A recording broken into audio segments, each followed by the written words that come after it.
The new documentary series that filmmaker Ken Burns calls his most important ever. This week on Firing Line. The important thing is to remove the opacity from the 6 million and make these people an amputated limb that we still feel. He's the renowned documentary filmmaker who's tackled subjects including the Civil War, the Vietnam War, baseball, and jazz.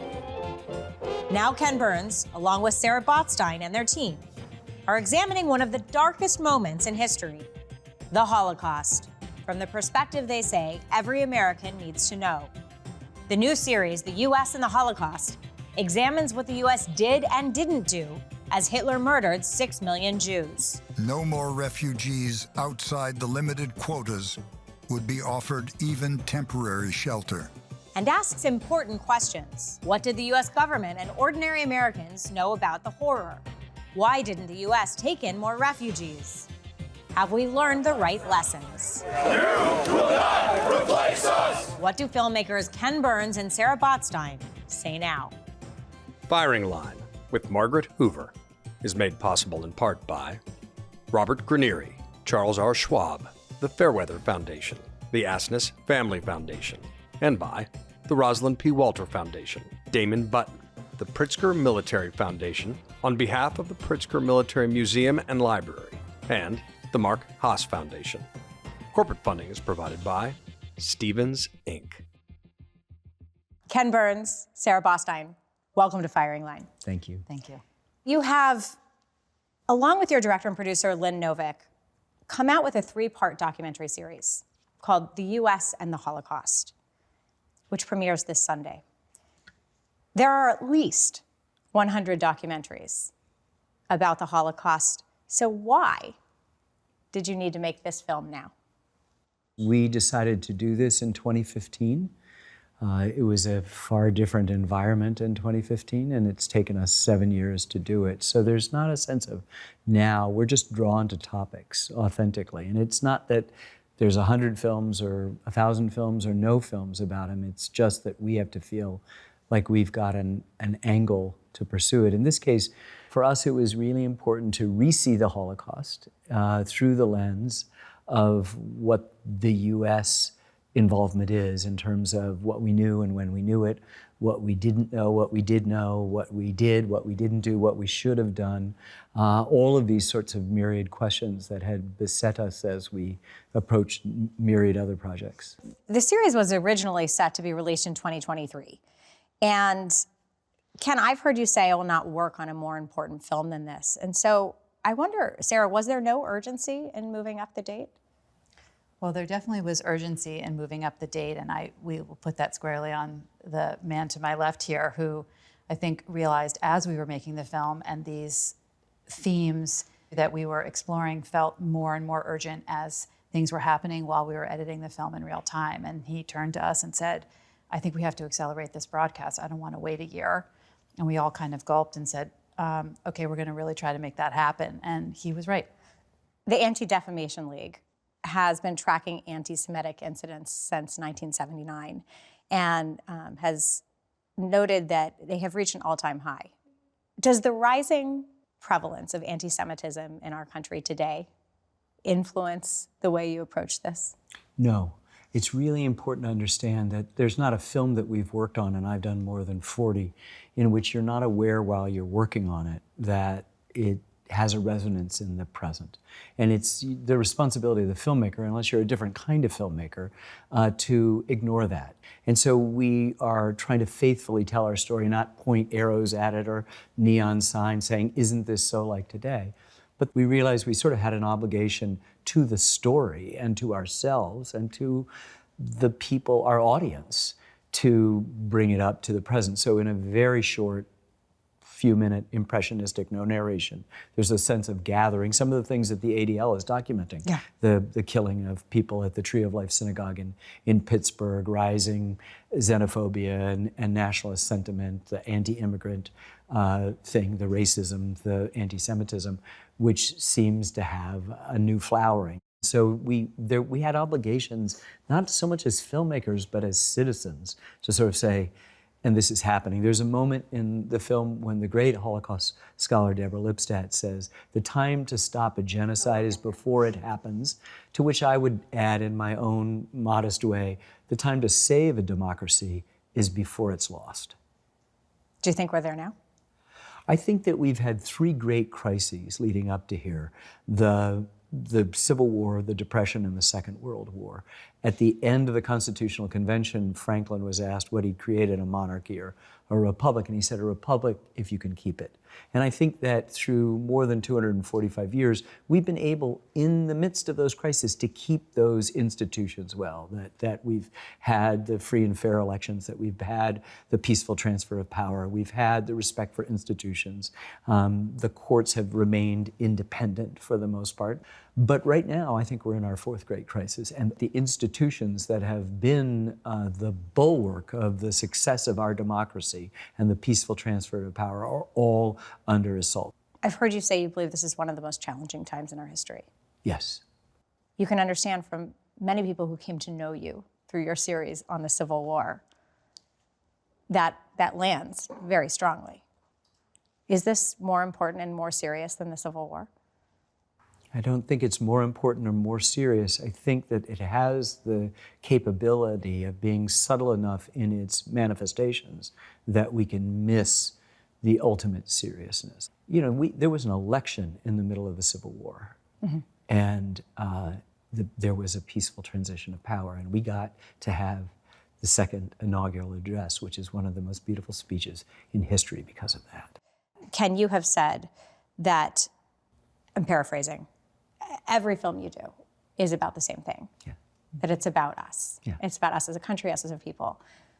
What did you learn about us in making this film?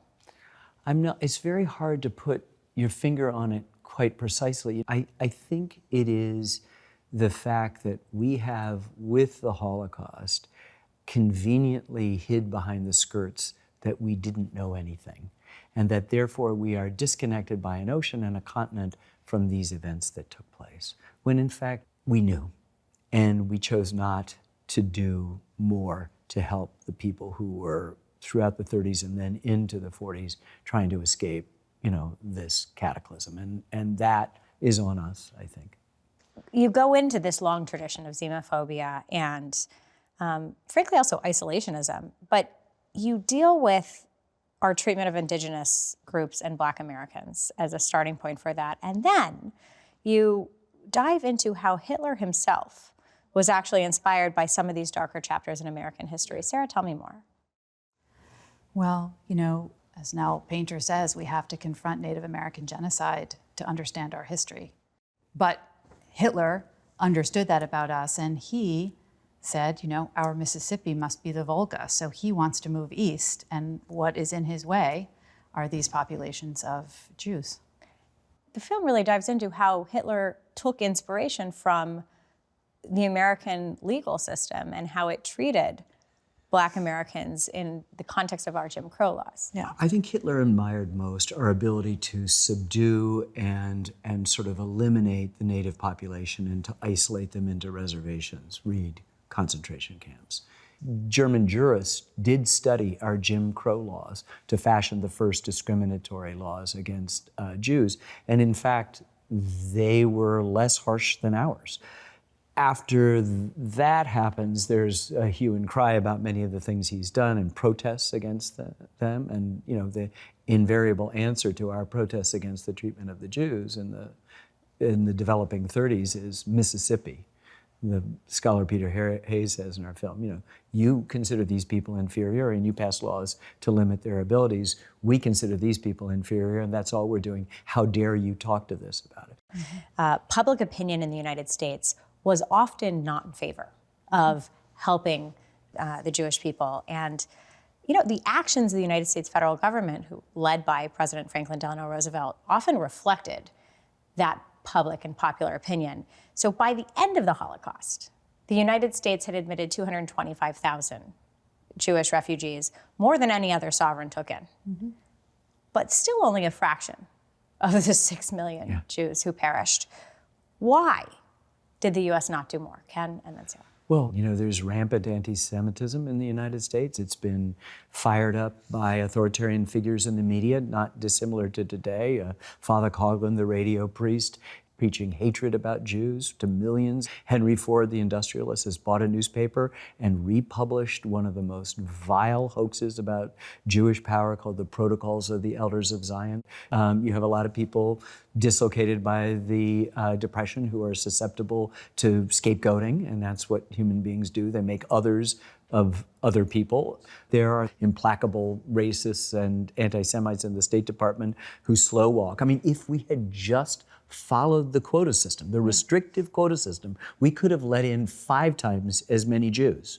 And we didn't, so people would change the rules. We start our film with the story of Otto Frank, Anne Frank's father. He spends most of the 30s trying to get to the United States. Can you imagine most people's entrance into the story of the Holocaust, particularly school children, is through the story of Anne Frank, in which we think we have no responsibility. But the fact that she could be living among us today, that her children could be here, and we didn't want them in there. There is a higher kind of moral place that we could have arrived at. Franklin Roosevelt could have been more vociferous in his opposition to it. We could have rid the State Department of its anti-Semites, but we could have at least yelled louder about what was happening to European Jewry at the time, and we did not do that, and because of that, we failed. And yeah, had we let in 5 times as many people, I suggest we still would have failed. One of the utterly tragic incidents that you recount in the film is that of the MS St. Louis. This is the ship that was carrying more than 900 Jews that left Hamburg, Germany, and was not permitted into Canada or the United States. 254 of its passengers later perished in the Holocaust. Some scholars have argued that FDR, there are things he could have done, and that it was apathy towards the Jewish condition, the Jewish refugees, that came to characterize his approach to Jewish refugees generally. Fair or not fair? So the St. Louis happens before the Second World War has begun. It's the spring of 1939. We're not in the war. The war in Europe hasn't happened. Do I think the United States could have done more around the St. Louis? And it is on our country and the Roosevelt administration that we didn't, absolutely. I don't feel comfortable, I think, saying that it's a symbol of some kind of larger apathy. I think Roosevelt is extremely complicated when it comes to this subject. And one of the things we have to always remember is the circumstances that were happening here. So he understands that we have an army smaller than that of Bulgaria at this time, that he has a humanitarian crisis that is real and he needs to deal with, and the St. Louis is a symbol of that. But he also has a huge world war brewing. I think it's completely unfair, and unfair for a lot of reasons. This is a person who has named more Jews to his administration than any other president before him. The scholar Peter Hayes in our film says that we would think in retrospect that the humanitarian issue would be the most important thing, but he's trying to revoke the Neutrality Acts. And if he hadn't revoked the Neutrality Acts, we might, this is me speaking, be speaking German. And that's not a joke. The other thing is that this is a red herring. This is posthumous. How so? Posthumous looking back at Roosevelt to try to find an American villain in this. The anti-Semites and the anti-immigrationists called him Frank D. Rosenfeld. They called his main program the Jew Deal. He helps give the go-ahead to the single most important creation of the United States, which is the War Refugee Board, which will save more human beings than any other agency in the course of the war. Late, to be sure. Not enough, to be sure. I already said there's a failure. But our film is called The U.S. and the Holocaust. It could easily be us and the Holocaust. We have to realize that the main agent of this insensitivity are the American people in their totality. He is aware of that. He knows what he can and cannot get. He's not perfect, by no stretch of the imagination, and we don't let him get away with stuff, and we hold his feet to the fire where I think it's appropriate. But this kind of wholesale painting of somebody who is sympathetic to this situation is, I think, unfair. But he could have let them in. He could have found a way. While he probably could have spent a great deal of political capital and perhaps let the St. Louis in, what he might have had to sacrifice in order to do that might have been the difference in revoking the Neutrality Acts, which I would suggest trump all of that. Your film lays out what Americans didn't know about what was happening to the Jews in Europe in the early 1940s. American newspapers had reported that Jews were being deported to ghettos in Poland and labor camps in the German-occupied Soviet Union. But their readers had no way of knowing that the Nazis had already begun the mass murder of Jews, that they were actually determined to eliminate all the Jews of Europe, and that they had found a new, more efficient method of doing it: gas. I was shocked to learn that 3/4 of Holocaust victims were murdered in a span of 20 months before a single U.S. troop got to Europe. That's right. And that's one of the power of the film is to put this in chronological order for us. How much did Americans actually know in the early 1940s?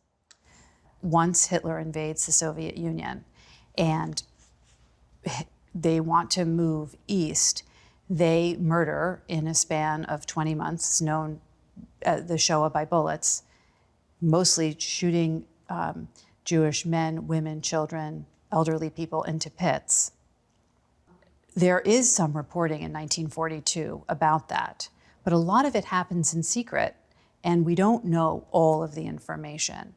And Roosevelt actually is quite careful once the information is out, because he is worried about American anti-Semitism and sending an entire army to save Jews of Europe. So he is wrestling, but he did understand that American anti-Semitism was real, European anti-Semitism was real, and he had to be very careful how he messaged that. There are parallels throughout the film between anti-Semitism and prejudice that fueled the Holocaust and anti-immigrant and pro-authoritarian sentiment in the United States today. Take a look at this clip from your series. By 1910, New York would be home to more than 1 million Jews, more than 1/4 of the city's population, far more than any other city on earth.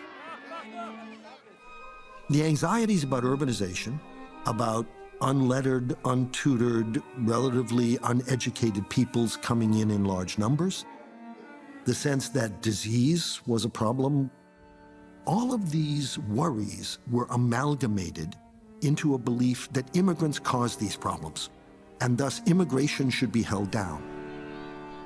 Many white Protestant Americans came to fear they were about to be outnumbered and outbred by the newcomers and their offspring, that they were being replaced. You say that you try to avoid contemporary motivations in your films, but it's hard to miss references from the 20th century that resonate really strongly in this century. There's a speech from a senator about building a wall around the United States. There is Charles Lindbergh's involvement in the isolationist America First Committee, a phrase that we've heard over and over in the last 6 years. How do you explain these resemblances? The Ecclesiastes, the Old Testament, says, what has been will be again, what has been done will be done again. There's nothing new under the sun. History has never repeated itself, never, ever repeated itself. But there are things that human beings continually do, good and bad. And this film, as we were working on it, we began to realize, as the ADL has noted, that the increase in anti-Semitic incidences is just off the charts. You know, they think it's back to the level of the 1930s. I think the rhetoric that seems shocking to us when you watch the film is not only not shocking to audiences today, I think it's much more acceptable. Sarah, your father, Leon Botstein, the longtime president of Bard College, appeared on the original firing line with William F. Buckley Jr. more than a dozen times. In 1995, he debated against a resolution that stated all immigration should be drastically reduced. And in that debate brought up one of the central themes of your film. Take a look. In 1933, if you had given a poll of Americans whether they should open the doors, or in the late 30s, 1938, to the Jews of Europe, would you have thought that was an adequate answer, that they didn't want more Jews in the United States, and therefore our restrictive quota policy led indirectly to the death of millions of Jews? What would you say about this? This is called the St. Louis Gambit. It's not a St. Louis The suggestion Gambit. is that we should have moved I'm a 6 descendant of million one of the people. few survivors. Well, but the point is that at that point in time, or even today, we cannot accept everyone who wants to come here. I mean, it's sort of incredible, actually. I had not seen that clip. You know, my father came here in 1949 on the USS America as a 3-year-old boy to the Bronx. I think my family, my grandparents, their friends, the people that I knew, all took great advantage and contributed. And I think the refute to him is that I think our immigrants and our refugees have made this country a place worth living in. I can't not get your take on this. In China, there are millions of Muslim ethnic minorities, including the Uyghurs, who are being detained, placed in internment camps where they are beaten, prohibited from practicing their religion. The United States State Department did declare the treatment of the Uyghurs a genocide. Yes. The term genocide, as your film notes, was coined in 1944. The Biden administration has taken some executive action on the matter. But do you see any indication that our leaders or our country have learned from genocides in the past?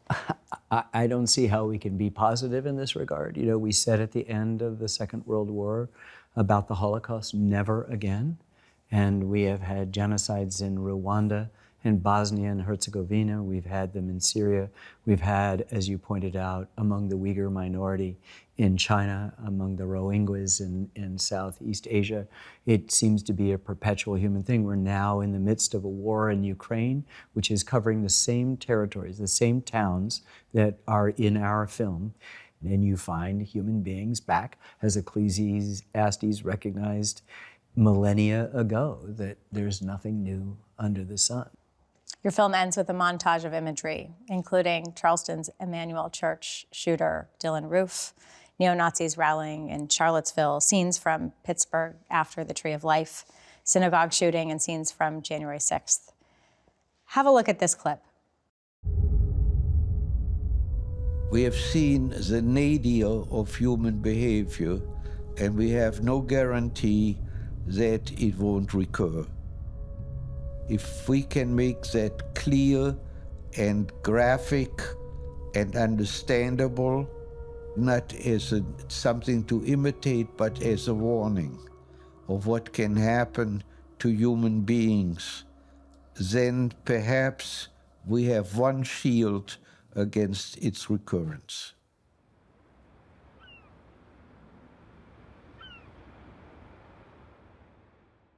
Sarah, do you see this film as a warning?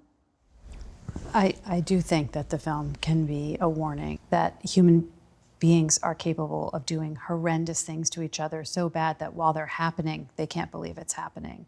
That democracies fall quickly, that institutions crumble quickly.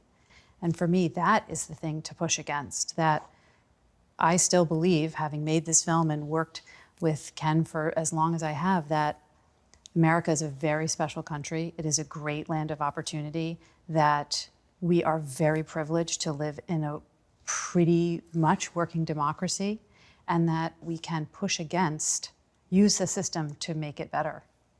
Ken, you said in a recent interview, quote, "There's so much capacity for evil, human nature doesn't change."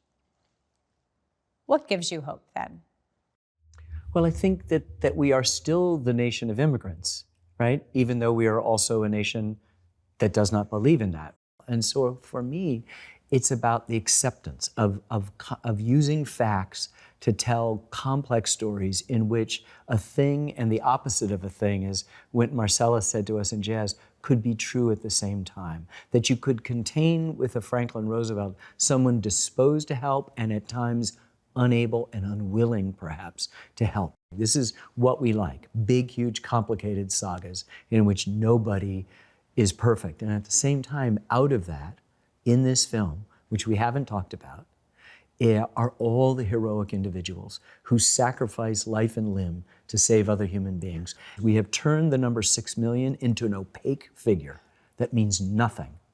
It is important, as we have tried to do in this film, to personalize and dissolve that opacity by making real the individuals. That's the important thing about the Holocaust. And at that time, Americans cared or they didn't care. But the important thing is to remove the opacity from the 6 million and make these people an amputated limb that we still feel. What cures were not discovered because they're not here, what symphonies weren't written, what gardens weren't grown, what children weren't raised well. That's the only thing that really, really matters. And so I think I'm optimistic in that these stories all have as broad relief the positive things that we human beings do and still can do.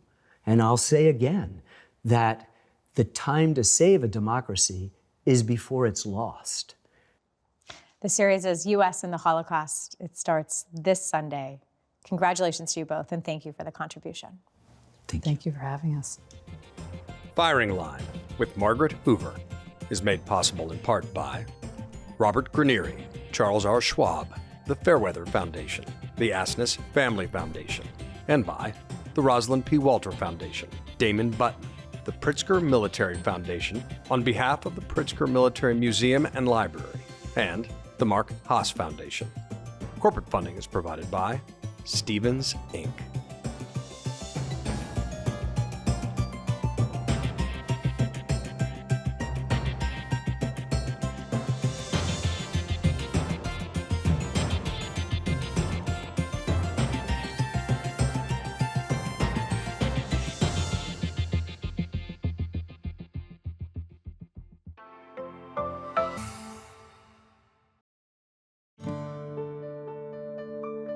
You're watching PBS.